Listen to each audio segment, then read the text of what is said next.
Elles réchauffent les corps et les âmes l'hiver. Elles apportent fraîcheur et énergie l'été. Je vous emmène aujourd'hui sur la route des soupes. Alors la soupe, c'est quand même un vrai beau plat français qui agrémente nos dîners. Mais je vous entends déjà me dire, et c'est vrai, qu'il y en a dans toutes les cuisines du monde. La garbure, le consommé, la bisque, le potage, le velouté. Franchement, il y a une infinité de soupes. Et la seule limite est celle de votre goût et de vos envies. Pour commencer, direction la Moselle, la découverte d'une soupe paysanne, pas comme les autres, la soupe aux cailloux. Le principe est de plonger un caillou propre, il vaut mieux, dans la cocotte pendant la cuisson. Les cailloux vont bouger et ils vont gentiment écraser les angles des légumes. Je vous le disais, il existe une multitude de techniques. La bâtonnière de légumes, la bisque, le consommé, le potage ou le velouté. C'est d'ailleurs au velouté que l'on va s'intéresser. Le velouté qui a la particularité par rapport à une soupe paysanne ou une soupe mixée d'avoir une texture particulière. Les œufs vont permettre de lier le velouté. La crème, quant à elle, va apporter de l'onctuosité. Et puis comme la soupe est internationale et que notre pays est multiculturel, je vous emmènerai ensuite en Asie avec Vim qui est laotienne. Vim vit à Paris et maintient ses traditions avec une soupe typiquement asiatique, la soupe feu. Il s'agit là d'une recette familiale que sa mère et sa grand-mère préparaient pour les fêtes. Le secret du bouillon, c'est plus ça cuit et meilleur c'est. Les épices vont infuser le bouillon. La viande aussi va donner son goût. Allez, direction ma cuisine pour retrouver mes deux complices Thierry et Raphaël. Au menu, un voyage dans le Pays Basque avec une garbure. Et là-bas, on chante d'ailleurs beaucoup les vertus de la soupe.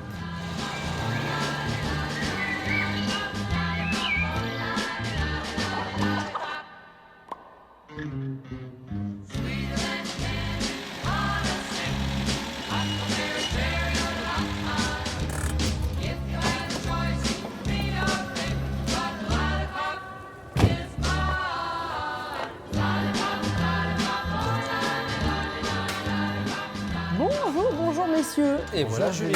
Vous êtes installés déjà? Ah bah ça y est, on est au chaud. C'est vous qui êtes aux commandes aujourd'hui? Bah ouais. On pilote le fourneau là. Aujourd'hui, nous allons cuisiner une recette béarnaise. On va vous proposer une garbure. Alors, on va plus largement évoquer les soupes. C'est la recette primitive, la nourriture primitive paysanne par excellence. Puis avec les années, ça s'est raffiné puisqu'on est allé jusqu'à donner des noms de favorites ou de reines à des potages, notamment la du Barry. Et puis on va se rendre compte surtout à travers cette soupe qu'on peut finalement faire une soupe rustique, paysanne, mais qui soit extrêmement équilibrée en termes de nutriments, parce qu'on va avoir des féculents, des légumes, voilà, des légumes secs, des légumes frais, un peu de viande, mais pas trop. On va plutôt faire une garbure maigre, comme on dit là-bas. Enfin, vous verrez que déjà, quand c'est maigre, c'est quand même assez riche. Hein. Alors les garçons, finalement, l'origine de la soupe, c'est quoi? C'est l'origine de l'alimentation, c'est les prémices de l'agriculture. C'était la base, on avait un feu, il y avait une casserole et puis on mettait tout dedans, quoi. Et ben voilà. Faire cuire des aliments dans l'eau constitue la base de l'alimentation de toutes les civilisations. Soupe aux lentilles chez les Grecs, soupe de riz et de fèves chez les Chinois, soupe de poisson aux légumes chez les Byzantins, soupe de gibier chez les Romains, etc. À chaque peuple ses coutumes. Chacun se dispute d'ailleurs l'étymologie du mot apparu au XIIIe siècle. Pour les uns, il découlerait du latin supa ou du néerlandais soppen qui signifie tremper. Pour les autres, du terme germanique suppon signifiant assaisonner. Et pour les Indo-Européens, cela ne fait pas de doute, c'est du sanskrit suppo qui veut dire bien nourri que vient le nom. Ils désignent tous la tranche de pain que l'on trempe dans un liquide chaud. Un bouillon, du lait, des sauces ou du jus de viande selon les bourses de chaque famille. Ce n'est qu'au XVe siècle que le plat de légumes liquides et onctueux prend le nom définitif de soupe et que l'assiette creuse apparaît. Avec la découverte de nouveaux continents, les recettes s'étoffent de légumes inédits et au milieu du XVIe siècle, les cuisiniers de Catherine de Médicis introduisent même dans le bouillon les pâtes d'Italie. Tous les ingrédients sont réunis pour réaliser minestrone, potage, bouillon, velouté et consommé. Des mets plus que jamais cuisinés, encore aujourd'hui au gré de nos envies et de notre imagination. La garbure basque, béarnaise, alors il y a un débat, il y a surtout des recettes différentes selon les régions.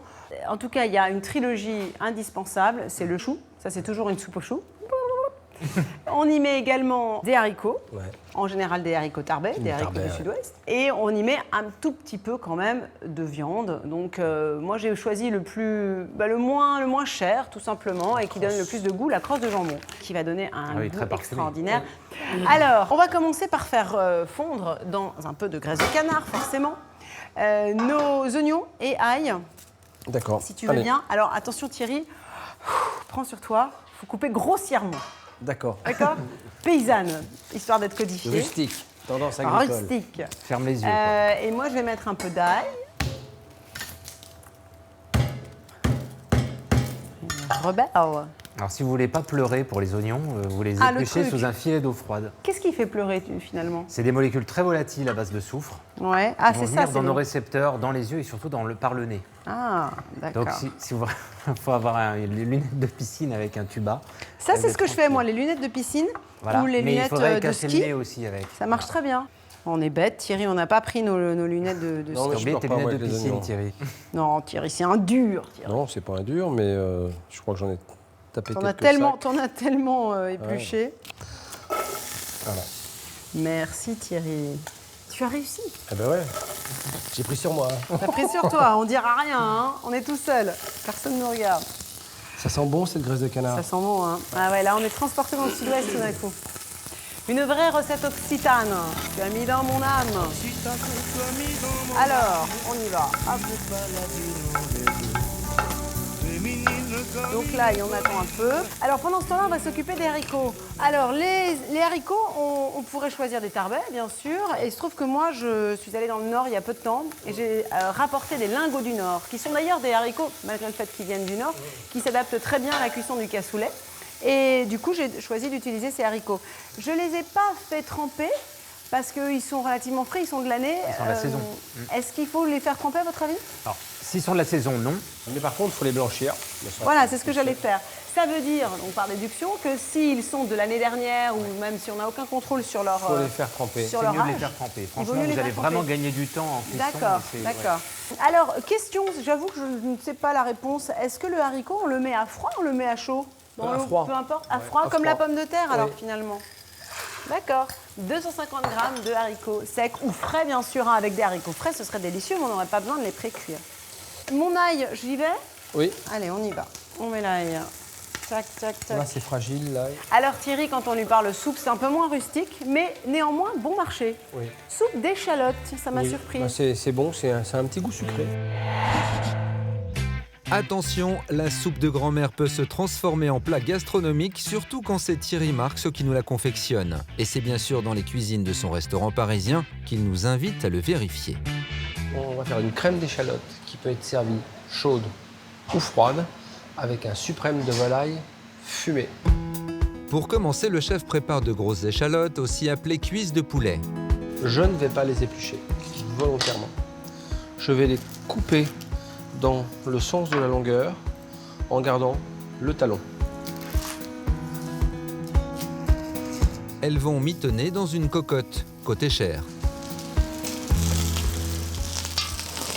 Je pousse la cuisson un petit peu pour qu'elle colore. J'ajoute le beurre. Et maintenant, je vais mouiller à hauteur avec mon jus de volaille.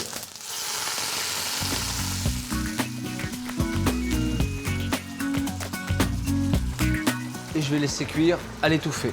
Environ 35 minutes pour qu'elle soit bien confite, ce qui permet à Thierry Marx de s'occuper de son suprême de poulet. Je vais mettre la volaille à pocher dans un bouillon de volaille, avec la peau, pour le goût, pour le gras. Dès que le poulet est poché, le chef l'égoutte et le sèche pour passer à l'étape suivante. Et on va fumer.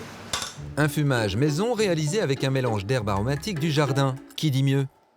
Le temps que l'arôme imprègne le filet, Thierry retourne voir la cuisson des échalotes. Là, elles sont confites. On va pouvoir les hacher.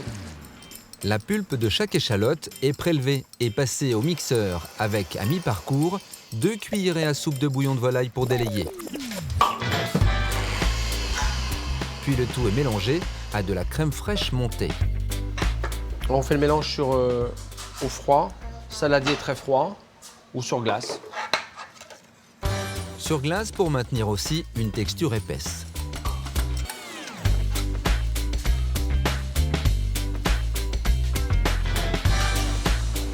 c'est bon ça, j'adore. La crème fin prête, Thierry Marx n'oublie pas son suprême de poulet. Volaille fumée, voilà, hop. On va enlever la peau. Enlevez la peau et coupez de fines tranches pour dresser l'assiette. La crème d'échalote est versée en premier. Arrive ensuite une quenelle de crème fraîche fouettée. Le chef dépose ensuite les lamelles, assorties de fines herbes fraîches. Et pour finaliser en beauté, quelques larmes de véritable vinaigre balsamique de Modène. Crème d'échalote, volaille fumée et vinaigre de balsamique. Et voilà comment faire en 2 temps et 3 mouvements une recette 2 étoiles. C'est une belle idée, Thierry. Est-ce que c'est une idée 100% de toi? Est-ce qu'il y a une inspiration qui vient d'ailleurs? Je me souviens d'une recette de Michel Brasse où il y avait du potimarron et on finissait de monter cette purée de potimarron avec une crème montée. Et je me suis dit, pourquoi pas... Côté cappuccino un peu. Ouais, et l'échalote cuisse de poulet, cette grosse échalote qu'on arrive à confire dans sa coque, je trouve ça sympa. Qui est plus douce, plus sucrée que l'échalote grise. Ouais. C'est très très Moins bon. aromatique d'ailleurs. Vraiment, c'est une Beaucoup bonne plus en idée. douceur. C'est vrai que c'est aéré, hein. On sent vraiment ouais. une légèreté dans le plat. C'est pas gras et en même temps, on n'a pas le lourd. côté agressif de l'échalote parfois crue. Ah non, c'est la cuisson longue là qui développe le sucre. Puis Et la volaille est très tendre aussi. Moi j'aime bien la poitrine de volaille fumée, mais si on n'a pas le temps de faire sa poitrine de volaille fumée, il en existe de la très très très bonne. Ah, déjà fumée? Oui, dans les boucheries un peu délicatessens, cachets, comme ça. D'accord. Et en général du jambon de dinde, c'est très très bon.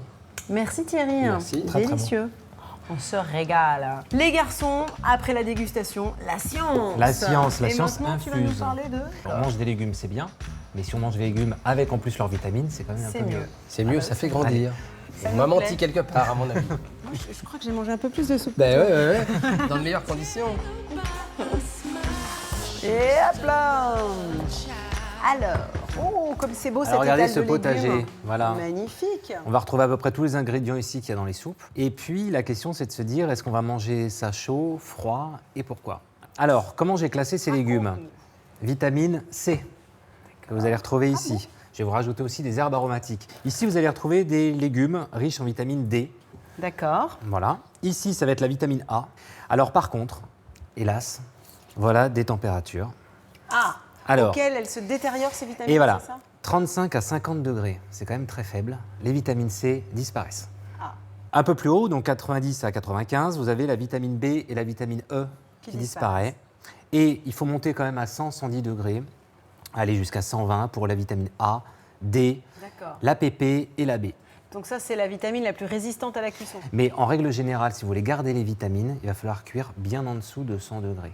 Et par contre, tout ce qui est herbes aromatiques, ça c'est vraiment à mettre en fin de cuisson dans la soupe, au moment où vous mixez si vous avez envie. Parce que dès 40-45 degrés, on a vu les vitamines partent et aussi les goûts, les saveurs. Dès que vous chauffez un peu de fenouil, un peu de persil, tout part dans la pièce. C'est intéressant. Eh bien, maintenant, on reste dans le végétal, puisque je vous emmène dans les forêts des Vosges. Ça fait rêver à la Bresse, exactement. Un petit village que je connais d'ailleurs. Et à la Bresse, Marie-Hélène et son mari donnent des cours de cuisine en duo. Ils ont tous les deux fait l'école hôtelière, dans une formation très classique. Et ils s'intéressent aussi aux plats ménagers, notamment la soupe aux cailloux. Alors, on ne mange pas le caillou. Attention, le caillou a une fonction. On n'en dit pas plus.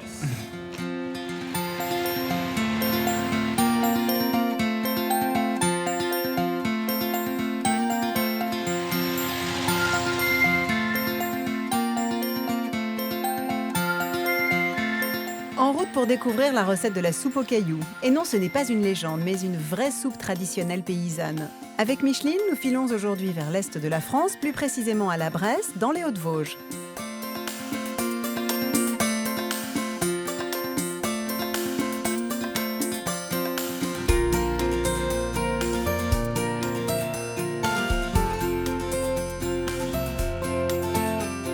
Nous sommes attendus dans une petite ferme où l'on fabrique de la confiture maison et où l'on donne également des cours de cuisine. C'est Marie-Hélène et Joël, son époux, qui nous accueillent pour nous enseigner tous les secrets de cette soupe.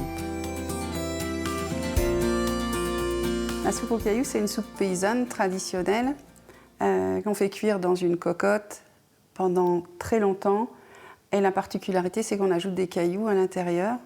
Et ces cailloux, en bougeant pendant la cuisson, vont légèrement écraser les légumes. Allez, à l'attaque. Inséparables depuis leur rencontre à l'école hôtelière à l'âge de 16 ans, c'est naturellement en duo qu'ils s'apprêtent à nous mitonner cette recette. Alors, la soupe aux cailloux. Des poireaux. Céleri. Mais aussi des carottes, des navets, des pommes de terre, bref, des légumes de saison et à disposition. Je t'occupe des poireaux et moi je vais m'occuper des oignons. On va faire ça en premier.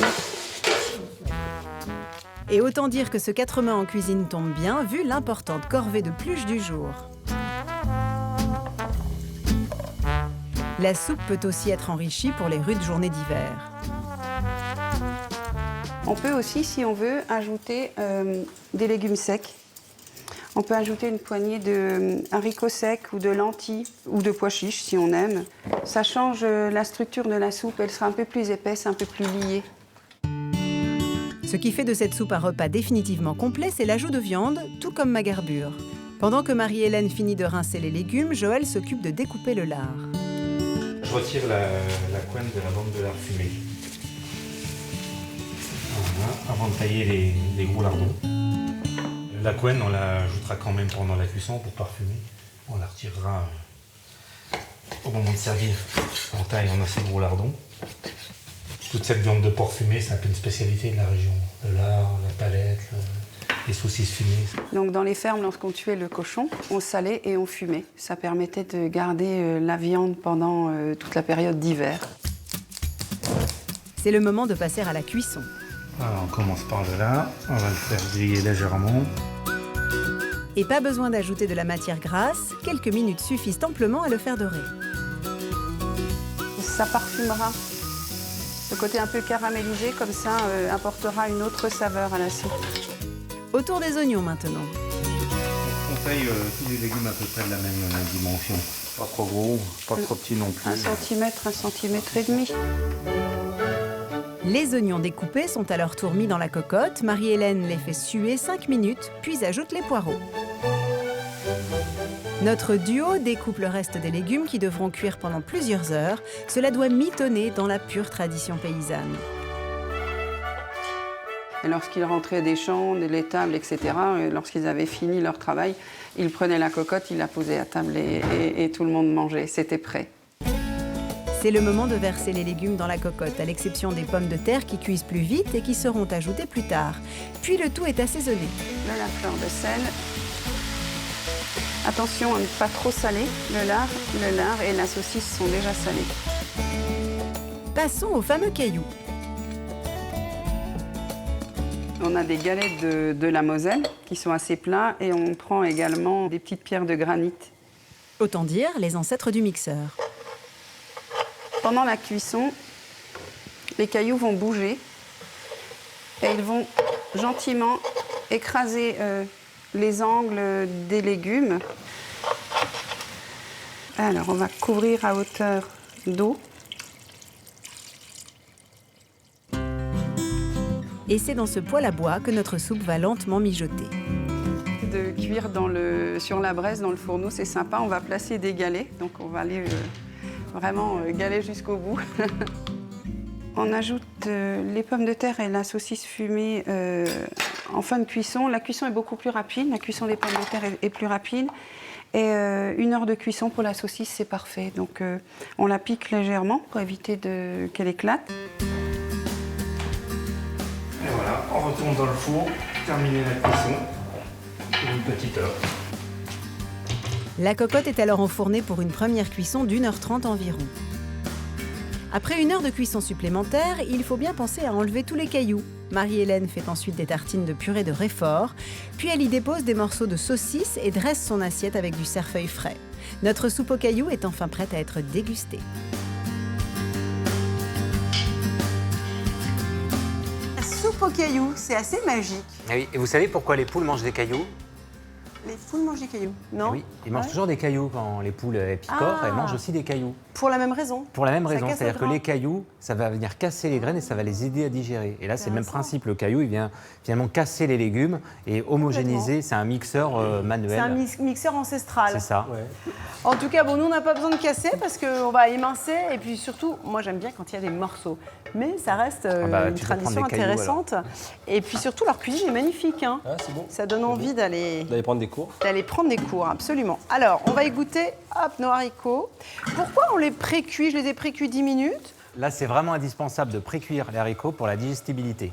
Ah, d'accord. Parce que c'est quand même assez indigeste. Ouais. Et je te recommande de faire la même chose avec le chou d'ailleurs aussi. Que tu vas Ah, utiliser. d'accord. Parce que là, quand même, tu mets du chou, des haricots, ce qui- des oignons. Ça peut créer quelques flatulences. C'est quand même ça que beaucoup tu de veux me dire. soufre. Et Et donc, là, le c'est temps quand même de la cuire. compilation de tous les aliments très riches en soufre. Alors, les oignons sont fondus. Attention, il ne faut pas trop que ça colore. Non. On va rajouter les haricots et on va rajouter la crosse de jambon, le talon de jambon. Et on va couvrir d'eau, tout simplement. Tiens, bah déjà, je vais te mettre celle-là. Là, je mets pour l'instant les ingrédients qui nécessitent les plus longs temps de cuisson. Ensuite, on mettra progressivement les poireaux, les navets, les pommes de terre et le chou. Et en tout, on a quand même, il faut compter 2h30 de cuisson. Et surtout, je ne sais pas si tu es d'accord Thierry, mais idéalement, on fait cette soupe la veille. C'est quand même Oui. meilleur, non? Comme tous les plats mijotés. Ouais. Moi, j'ai Allez, même 3 connu litres. ça à la semaine. À la On va campagne. dire Ah, mais alors là, qu'on est bon. sinon, Thierry a les raison, légumes- ce sont des soupes qui se gardaient pour la semaine. Hein. Si on veut conserver longtemps les soupes, il vaut mieux égoutter les légumes, mais garder dans un saladier, garder les jus à Pas part. mélanger. Et c'est quand tu veux réchauffer que tu mélanges l'ensemble. Ah, d'accord. On garde le bouillon d'un côté. et Voilà, on les garde légumes bien égouttés de l'autre. Les légumes. Comme ça, il n'y a pas de fermentation, parce que même au réfrigérateur, ça peut continuer à fermenter et à agir. Et c'est vraiment quand vous réchauffez que vous mélangez l'ensemble. C'est intéressant. Ouais, ouais. Alors maintenant, s'il te plaît Thierry, pendant que tu tranches les poireaux de main de maître, je vous emmène dans l'Essonne, visiter un château magnifique qui possède son parc bien sûr, mais aussi son potager. Et c'est Béranger qui est en charge du maraîchage qui nous a reçus.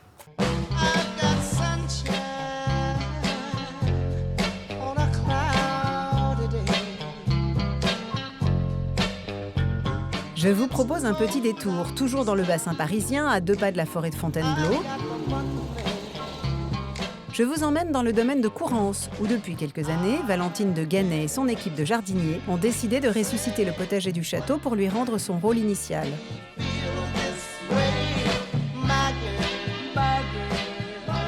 Tout le bassin de la Grande Couronne parisienne était un bassin de production à destination de Paris, qui petit à petit a disparu. Aujourd'hui, il y a une volonté de beaucoup de jeunes maraîchers de vouloir se réinstaller afin de nourrir la Grande Couronne parisienne. Alors, qu'est-ce qu'on a comme variété? Donc tu disais... Détroit, Ouais, Chioggia par ici, d'accord. et sur le planche un petit peu plus loin, on a l'Albida Veredula. Lucas et Béranger, qui cultivent les 3 hectares de terre au quotidien, ont mis en place depuis 2015 une méthode d'agriculture alternative et écologique, le maraîchage sur sol vivant. Il s'agit de revitaliser la terre en la recouvrant de végétaux et en y posant des semis sans aucun labourage. Et là, on va voir vraiment la magie de cette parcelle. Et voilà, on a juste à enlever la paille et les pommes de terre sont là, magnifiques. Pas besoin de creuser à la bêche, pas besoin de les sortir, elles sont toutes belles. C'est les vers de terre qui sont là, qu'on nourrit, qui vont faire le travail que nous, on fait habituellement avec des tracteurs ou avec des outils à la main, quoi. En gros, ils sont en train d'enterrer toute la matière végétale que nous, on amène sur le sol. C'est tout un écosystème qu'on essaye de respecter. Et en effet, c'est des expérimentations qui sont très intéressantes et qui nous amènent à réfléchir différemment notre manière de produire. Et recréer ainsi des terrains sains et féconds pour obtenir des légumes aussi beaux que bio. Un pari réussi pour nos jardiniers qui récoltent aujourd'hui près de 300 variétés de fruits, de légumes et de plantes aromatiques. Là, on a quelques carottes violettes, la Purple Haze. Ouais, très bonne qualité gustative. Ouais, elles sont bonnes, elles sont belles. En plus des légumes, Béranger et Lucas ont ramassé de l'ail, des oignons et des échalotes. De quoi préparer une belle soupe, tout droit venue de la parcelle.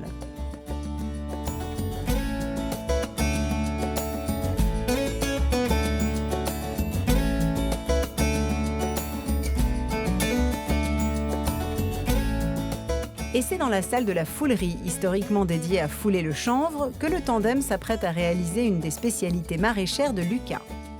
C'est un peu une vision un peu simplifiée d'une soupe traditionnelle de l'Europe de l'Est qui s'appelle le barsch, qu'on sert aux alentours de Noël. Les légumes tout frais sont simplement lavés et n'ont même pas besoin d'être épluchés. Les 3 variétés de betteraves passent sous le couteau de Béranger. Donc l'Albina Veredula, vraiment betterave toute blanche à l'intérieur. La D3, on est vraiment sur une betterave rouge. Et la Chioggia, on a ce strié de couleur. Lucas, lui, s'occupe des carottes. Pour s'amuser, on a pris une violette, la purpelase, une blanche, la blanche des Vosges, et il y a de la jaune aussi, ça c'est la jaune du Doubs. Voilà, donc ça va faire une soupe multicolore. Les produits sont magnifiques, ils sont délicieux. Ils sont tous coupés en petits dés pour des raisons aussi bien pratiques que gustatives. Le but, c'est que les légumes ne mettent pas trop de temps à cuire, mais qu'en même temps, puissent quand même reconnaître ce qu'on mange, quoi. Donc pas que ça devienne de la bouillie. Les ingrédients tous découpés rejoignent la cocotte pour mijoter dans un bouillon de légumes maison préparé en amont. Le seul ingrédient sur lequel on va faire attention au temps de cuisson, c'est la pomme de terre. Et c'est elle qui c'est elle qui donne le rythme de la soupe, quoi. On attend patiemment. Une demi-heure à feu moyen, mais à mi-cuisson, Lucas parfait l'assaisonnement. Le borscht, traditionnellement, il faut que ça pique, donc on lésine pas sur le poivre.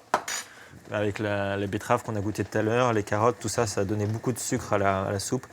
Donc pour casser un peu ce côté sucré, pour rajouter un peu d'acidulé, on rajoute du vinaigre. Du vinaigre blanc ou comme ici, du vinaigre de cidre. La cuisson du borscht terminée, Valentine de Ganay, la maîtresse des lieux, vient dresser le couvert et déguster la soupe avec sa troupe. À table! Bérangère, Lucas, Delphine, le fruit de votre travail.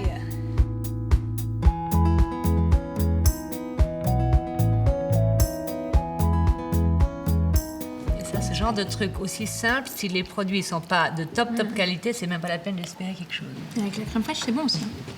Voilà une recette qui permet aux légumes d'exhaler toute leur saveur.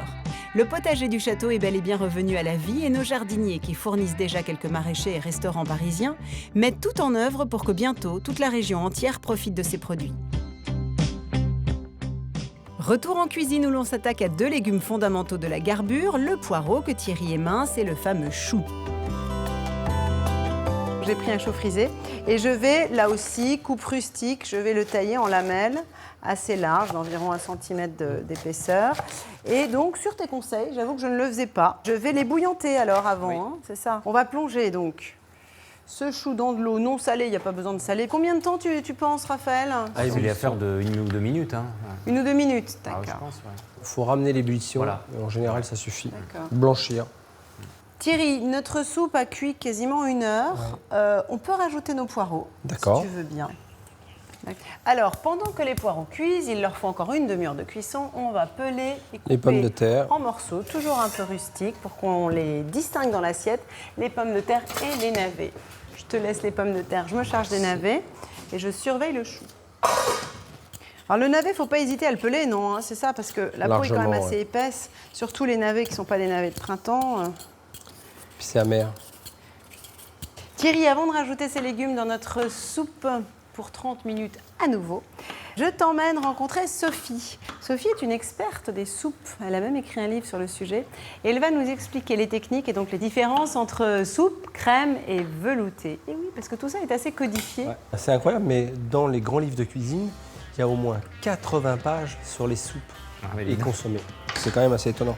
Et elle va même rentrer dans le détail d'un velouté du Barry. Ah oui, c'est bon ça. Ah oui, c'est très très bon. Une fois n'est pas coutume, j'ai laissé Micheline au garage pour retrouver notre spécialiste des soupes à quelques pas d'ici, à Paris. Sophie Dupuis-Gaulier, styliste et auteure culinaire, a percé tous les secrets des soupes de France et d'ailleurs. Elle va nous montrer comment réaliser un velouté et un consommé, 2 techniques bien différentes. Commençons par le célèbre velouté du Barry. Alors, le velouté du Barry, c'est une soupe à base d'un roux mouillé. Donc, en fait, le roux, c'est un mélange de beurre que l'on fait cuire avec de la farine. Et ensuite, on rajoute petit à petit du bouillon. Place à la démonstration et c'est dans la cuisine que ça se passe.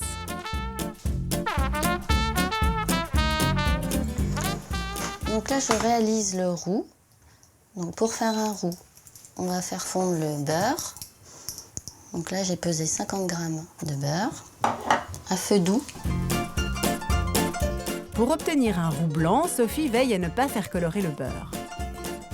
Puis elle ajoute les poireaux émincés qu'elle enrobe. Donc les poireaux sont bien attendris, le beurre est resté blanc, il n'a pas trop doré. Donc hors du feu, j'ajoute la farine. 40 g de farine d'un seul coup. Donc c'est important de la laisser cuire 3 ou 4 minutes, sans cesser de mélanger pour pas que ça attache au fond de la casserole. Et pour que la farine ait le temps de cuire, une fois le roux prêt, Sophie le mouille avec un bouillon de volaille chaud pour éviter les grumeaux. Maintenant, je rajoute les fleurettes de chou-fleur. Donc maintenant, je couvre et je laisse cuire au moins 30 minutes. Lorsque les fleurettes sont cuites, l'ensemble est mixé. Il est temps d'ajouter les derniers ingrédients qui caractérisent un velouté, à savoir 2 jaunes d'œufs mélangés à de la crème liquide. Et pour éviter de les agglomérer, Sophie a une astuce. Je vais prélever un peu de liquide chaud pour détendre le mélange de crème et d'œufs, pour éviter de cuire trop violemment les œufs dans la crème. Je reverse le mélange de crème et d'œufs. Les œufs vont permettre de lier le velouté. La crème, quant à elle, va apporter de l'onctuosité. Elle assaisonne de sel et de poivre et le velouté est prêt à être servi, agrémenté de fleurettes cuites à la vapeur et de cerfeuil. Pour la petite anecdote, on ne sait pas exactement d'où vient cette recette. On sait juste qu'elle porte le nom de l'épouse de Louis XV, Jeanne Bécu, qui en se mariant deviendra la comtesse du Barry. Après le velouté, Sophie va à présent nous montrer comment exécuter un consommé avec la technique de clarification au blanc d'œuf. Elle mélange d'abord des aromates avec de la viande hachée auquel elle ajoute un blanc d'œuf. Le blanc d'œuf va jouer un rôle essentiel dans la clarification du bouillon. Quant à la viande crue, elle va déposer tous les sucres durant la cuisson. Sophie verse ensuite son bouillon de pot-au-feu, froid cette fois-ci. En fait, le blanc d'œuf en cuisant va coaguler et va emprisonner toutes les impuretés et le gras restant du bouillon. Je prélève le bouillon et je vais de nouveau le filtrer avant de le consommer. En l'occurrence, Sophie l'agrémente aujourd'hui de fines lamelles de crêpes, 2 recettes très codifiées adaptées selon ses goûts et la saison.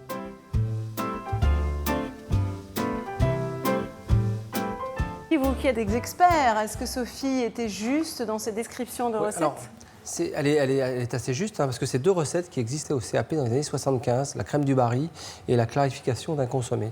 Alors attention, dans la crème du Barry, un petit conseil, quand vous cuisez du chou-fleur, pensez à enlever ce gros morceau là. Trognon là. Blanchir ce trognon, ouais, parce que ça c'est indigeste. Ça va amener, ce que disait Raphaël, beaucoup de fibres. Beaucoup de fibres, beaucoup de soufre, ça fait une soupe indigeste. Donc enlevez-le. Et sommité de chou-fleur, c'est très très très petit. Une sommité, c'est tout petit morceau comme ça. C'est l'inflorescence quoi finalement. Voilà, c'est ce qu'on va mettre sur le dessus de l'assiette, quasiment accru, avec du cerfeuil. Alors, nous, on revient à notre soupe plus rustique. On va rajouter, maintenant que nos poireaux ont une demi-heure de cuisson, on va rajouter les navets et les pommes de terre. Et les pommes de terre, c'est parti. Et les pommes de terre, c'est parti. Et zou. Ça sent hein, cette couenne de...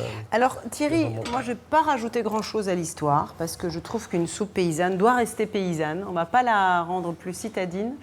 Mais je trouvais intéressant d'apporter un petit contraste de texture sans ajouter un produit supplémentaire. J'ai pensé au jambon. On a cette belle machine. On peut couper de fines tranches. Et comme tu le sais probablement, si tu mets des fines tranches de jambon entre 2 plaques avec du papier sulfurisé, elles deviennent croustillantes. Ça fait une chips. Et je trouvais intéressant d'avoir et le jambon cuit, moelleux, bien sûr, qui a libéré sa saveur. Et ça vient ressaler un petit peu aussi. Voilà, en bouche. c'est ça. C'est toujours intéressant de jouer sur les textures, en particulier avec les soupes. Donc on va le faire. On va trancher, j'avais commencé d'ailleurs, on va trancher un peu notre jambon. Regarde, ça c'est parfait. Qu'est-ce que tu en penses? C'est bien en épaisseur, très bonne idée. Bon, c'est facile à refaire. Quand vous avez un bon jambon aussi comme ça, à l'apéritif, quand il reste des tranches qui ne sont pas très jolies, des talons comme ça, tranchez fin. Ah oui, c'est vrai. Faire sécher. Ça fait comme des chips. Ça fait comme des chips. Je trouve ça bien meilleur que ce qu'on achète. Le bacon, c'est pareil aussi. Et celui-là, il ne sert à personne. Celui-là non plus. Jamais perdu. Rien de perdu. Oui, allez, testons pour voir de retrouver. Ouais. Et tu remets la plaque par-dessus. Une deuxième feuille de ce papier sulfurisé et c'est parti. On va mettre notre plaque. Pourquoi? Simplement pour Bon, on va permettre bien Parallèle que ça après, reste voilà, que ça bien gondole plat, pas, que ça sèche Voilà, pas c'est trop. ça. Et on met à quoi? 200? Moi j'avais prévu 220. 220, c'est bien. Oui, 220, ça te va? 10 minutes, hein, pas plus. Ouais. On va voir de toute façon. On va voir, ça dépend de l'épaisseur du jambon. On a du piment dans notre potager. Est-ce qu'on n'aurait pas intérêt à en glisser un plutôt que de mettre le célèbre piment d'Espelette en poudre quand on a du piment frais? Si on a du piment frais, pourquoi pas? Ah bah ouais, tant qu'à faire.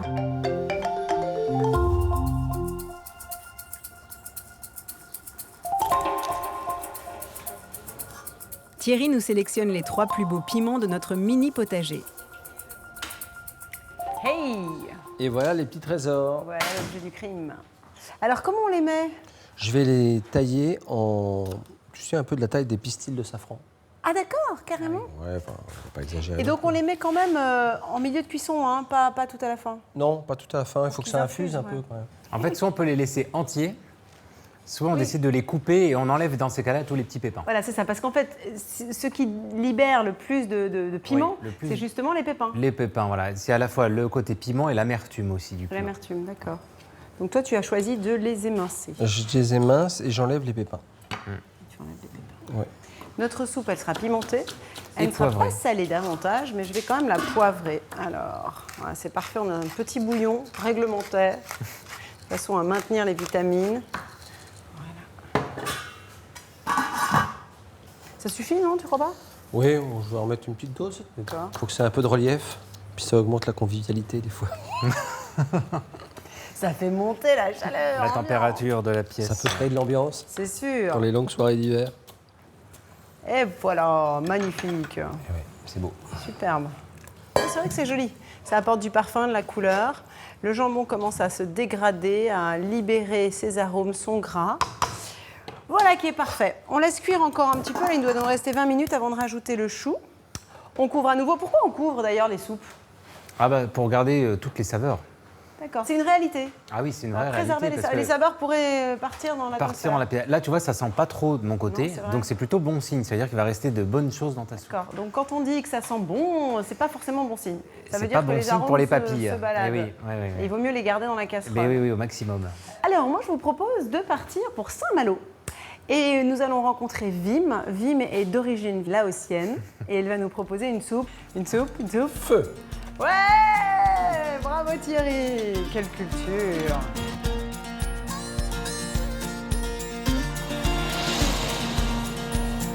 C'est vers les côtes bretonnes que nous filons maintenant, à Saint-Malo plus exactement, la ville corsaire historiquement liée au commerce des épices et depuis toujours ouverte sur le monde. C'est donc tout naturellement que Vim Vallée s'y est installée. Originaire du Laos, cette ancienne chef marketing s'est totalement tournée vers la cuisine et elle est aujourd'hui chef à domicile. Elle va nous montrer comment réaliser la soupe emblématique de l'Asie, appelée soupe pho, ou plutôt feu, et venue du Vietnam. D'une part, c'est délicieux.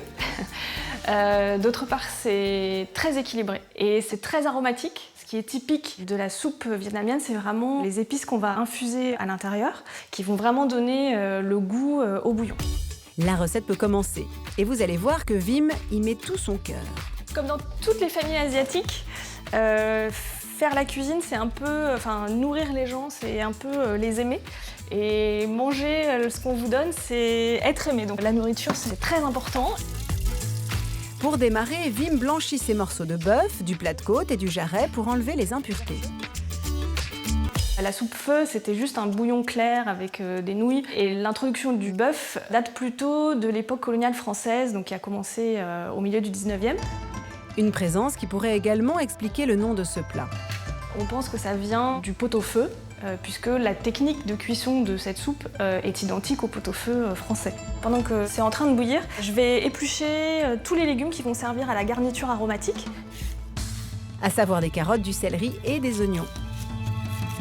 Une des spécificités de la recette, comme pour le pot-au-feu français, il faut brûler les oignons, ça va donner un goût torréfié. Je dépose en fait les moitiés d'oignons face plate contre la poêle pour bien les brûler et développer les arômes. Je fais la même chose avec le gingembre. Elle les laisse brunir et en profite pour égoutter la viande blanchie et la replacer dans une cocotte remplie d'eau. Maintenant qu'ils sont bien brûlés, je vais les mettre dans le bouillon. Ça donne un goût un peu torréfié au bouillon. Et puis maintenant, je vais préparer le sachet d'épices. On va y mettre de la badiane, donc c'est de l'anis étoilé, un bâton de cannelle, des clous de girofle, une noix de muscade. Si elle les enferme dans une compresse, une boule à thé peut aussi bien faire l'affaire. Petit sachet d'épices que je vais mettre dans mon bouillon. Hop. Dans lequel elle jette dans la foulée carottes et céleri. Je vais attendre que ça bout. Je vais bien écumer, donc enlever toutes les dernières impuretés. Et ensuite, on va laisser cuire pendant au moins 3 heures. Le secret du bouillon, c'est plus ça cuit et meilleur c'est. Les épices vont infuser le bouillon. La viande aussi va donner son goût. Et la viande n'en sera que plus tendre. Un secret de préparation qu'elle tient de sa mère laotienne qui a vécu de longues années au Vietnam. Elle m'a toujours appris à cuisiner aussi bien laotien que vietnamien. Et c'est une recette qu'on faisait très souvent à la maison, notamment pour les fêtes de famille. Vim se remet à l'ouvrage car il faut préparer tous les autres ingrédients. Pendant que ça cuit, je vais mettre à tremper mes nouilles de riz. Durant une demi-heure afin de les détendre. Je vais aussi émincer ma viande crue, donc un joli morceau de bœuf tendre, donc là c'est du merlan. Puis elle équeute et effeuille ses herbes fraîches, de la coriandre, du basilic thaï. Elles sont un peu plus poivrées et mentholées par rapport au basilic qu'on connaît nous. Et des cébettes, sans oublier des pousses de soja et un citron vert. Je vais aussi émincer des lamelles d'oignon crues que je vais juste blanchir rapidement à l'eau bouillante pour garder le croquant, mais en même temps enlever un peu ce côté trop piquant de l'oignon cru.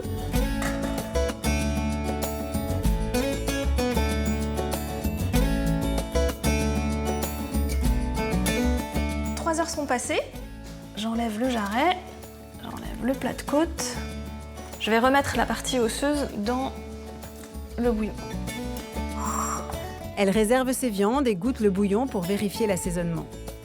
Donc ça a bien pris le goût des épices et de la viande, mais c'est pas assez salé, donc je vais rajouter du sel. Et je vais aussi rajouter un peu de sucre de canne. Il renforcera l'arôme sucré obtenu avec l'oignon et la carotte. Je vais laisser refroidir le bouillon et je vais tout mettre au frigo jusque demain matin. Tout le gras en fait du bouillon va se figer en surface et ce sera beaucoup plus facile d'une part d'enlever le gras demain matin et surtout tout le bouillon va continuer à infuser encore. En professionnel, Vim a tout prévu et elle a un bouillon préparé la veille, déjà refroidi, prêt à être dégraissé. Maintenant, je vais émincer la viande. Je vais les couper en fines lamelles. Je vais mettre de l'eau à bouillir pour cuire les pâtes de riz. Elle cuit une portion al dente, puis les verse dans un bol avec de l'huile aromatisée à l'ail. Je vais disposer quelques lamelles de bœuf cuit. Et ensuite, je vais mettre des lamelles de bœuf cru que je vais bien étaler. Ça va les cuire instantanément quand je vais mettre le bouillon dessus, en fait. Elle verse son bouillon brûlant par-dessus et ajoute des rondelles d'oignon blanchis et les herbes pour la note de fraîcheur. Je vais rajouter un petit tour de moulin, un poivre et un petit citron.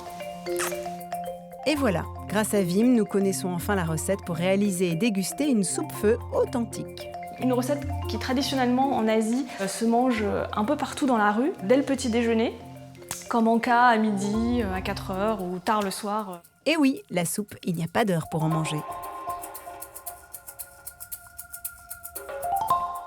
Plus ça cuit, meilleur c'est le feu. Et ben c'est comme notre soupe, exactement. C'est un bouillon de santé. Ouais. C'est vraiment un bouillon pour se restaurer.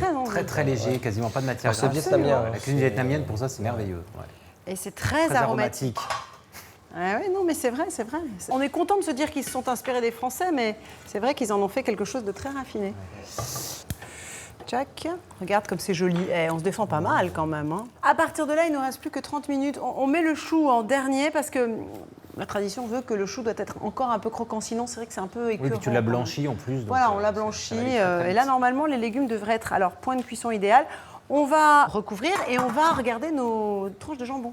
Nos chips de jambon, si tout va bien. C'est Notre toujours croustillant de jambon. Ça sent bon, hein. Donc 220 degrés, une dizaine de minutes, entre deux plaques, entre deux feuilles. Ça sent un gras de gorée. Ah oui, mais le bon gras de gorée. Bah, voilà. Pardon. Oh. Comment ça se passe? Pas mal, non? Est-ce qu'il y a assez de Magnifique, quoi. cuisson? Oui, oui. Oui, parce que ça va sécher ensuite. Oui, hein. mais ça va refroidir. Il ne faut pas y toucher tant qu'elle refroidisse. C'est ça. D'accord. Sinon, on va les casser. Eh ben, on est presque bon. Il nous reste à laisser mijoter la soupe. On ne va rien vous cacher, on a préparé une garbure la veille, parce qu'on s'est écouté nous-mêmes. Et rappelez-vous, on vous avait dit qu'il fallait que la garbure, idéalement, soit prête la veille. Et puis, si vous voulez faire une garbure pas trop grasse, vous avez vu, on a mis un talon de jambon très gras quand même. hein, Et ça donne permet du goût. Voilà, ça permet d'enlever une partie ou tout le gras, si vous le souhaitez. Nous n'avons donc plus qu'à réchauffer la garbure de la veille, imprégnée de toutes les saveurs.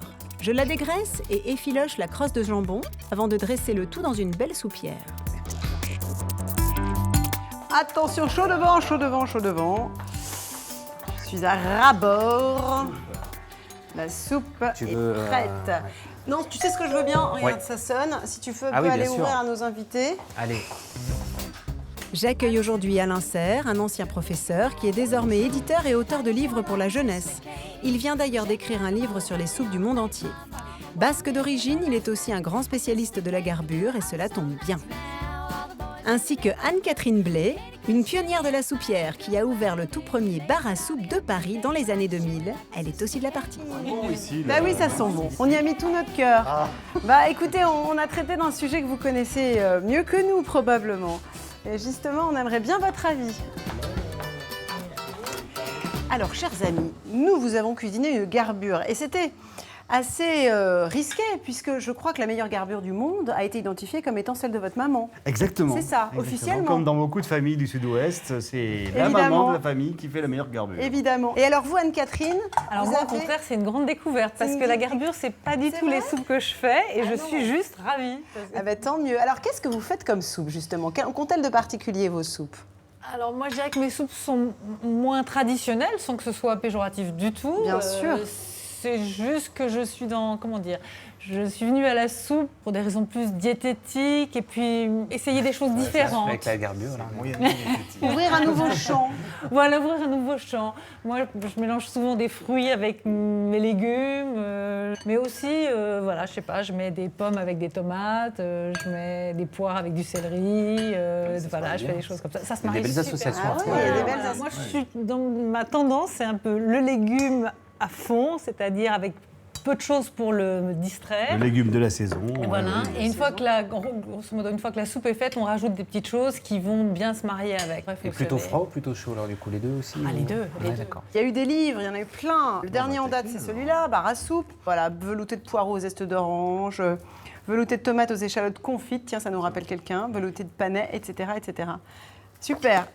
Et il y a un autre livre qui est là et qui est magnifique, j'adore ce livre. On dirait un livre de contes. J'étais en train de me dire, est-ce que je pourrais m'en servir pour raconter une histoire à mon fils le soir? J'aimerais bien lui raconter une histoire de soupe, parce que ce sont des histoires finalement. Il y a des petites histoires. Voilà, absolument, voilà, on le voit d'ailleurs, très joliment illustré. Quand les humains ne savaient pas encore fabriquer des pots en terre ou en métal, ils se sont fabriqués des récipients en peau de bête. Ça a commencé comme ça? Des marmites en peau de bête? Sûrement, oui. Et dans ces pots de bête, on mettait tout ce qu'on avait sous la main, hein, une racine, un morceau de bestiole, un fruit qui traînait. Mais mon souci était de partager une éducation à la gastronomie avec les enfants. Et on y arrive aussi avec l'imaginaire des images, l'imaginaire des contes. Ça vous plaît? Ces petits haricots, là, c'est succulent. Là, je vois que, par exemple, vous n'avez pas mis un légume que met ma maman, qui est l'haricot vert. Et ça peut être très étonnant dans une soupe, effectivement, à l'haricot vert. Les viandes, peut-être aussi? Ben, là, je vois pas tellement de traces de confit. Non, j'en ai pas mis. Je n'ai mis que le talon de jambon. Bon. J'ai fait une garbure maigre. C'est voilà, une garbure un peu parisienne. Il peut y avoir des saucisses de tout. Ah non, dites pas ça. Non. Je vais convoquer Pierre qui m'a enseigné la garbure au pied des Pyrénées. Oui, il m'a dit que c'était sa garbure. Oui, mais c'est vrai que très souvent, on rajoute quand même un morceau de confit. D'oie ou de canard. Voilà, ou un peu même un peu de gras, ou même des gésiers de canard. Cela dit, notre talon de jambon, là, notre crosse, il donne du goût. Il est déjà en Provence. Il a vu le pays. En cuisant, il est très Absolument. Mais c'est vrai que, honnêtement, ces soupes font un petit peu peur aux citadins parce qu'il y a un côté roboratif. Alors qu'en fait, quand on le goûte et qu'on a pris le soin de dégraisser, chacun fait comme il veut, c'est extrêmement équilibré, c'est extrêmement savoureux, c'est fin. C'est un vrai plat complet. Et puis il y a des textures. Oui, c'est très très riche en saveurs. Hein. C'est complexe. En été, en dehors du traditionnel gazpacho, qu'est-ce qu'on peut suggérer quand il fait chaud, qu'on a envie de se rafraîchir? Alors, on peut travailler avec des concombres, du melon, de la pastèque, mais ça limite assez rapidement. Après ça, la plupart des légumes, on peut faire des soupes chaudes et les refroidir. Une soupe de carottes froide avec ananas gingembre, avec un peu d'ananas fruit et un peu de gingembre. Une soupe betterave, un peu de crème, un petit peu de vinaigre, quelques petites dés de feta. Carottes passion, qui marche bien au-delà de carottes oranges, mais... C'était drôlement bon cette garbure. J'espère que ça vous a donné envie de la faire chez vous. Vous avez vu, on n'a pas besoin d'être occitan pour la réussir. Il suffit d'écouter ceux qui connaissent la recette, qui portent sa tradition et de se lancer avec de l'amour, avec des bons produits. Faites des soupes, mettez des couleurs dans la vie comme dans le livre d'Alain et apprenez aussi les cultures à travers la cuisine grâce aux soupes qui sont accessibles à tous. Et puis en plus, ce sont des plats bon marché, ce qui par les temps qui courent est important. Salut, à bientôt.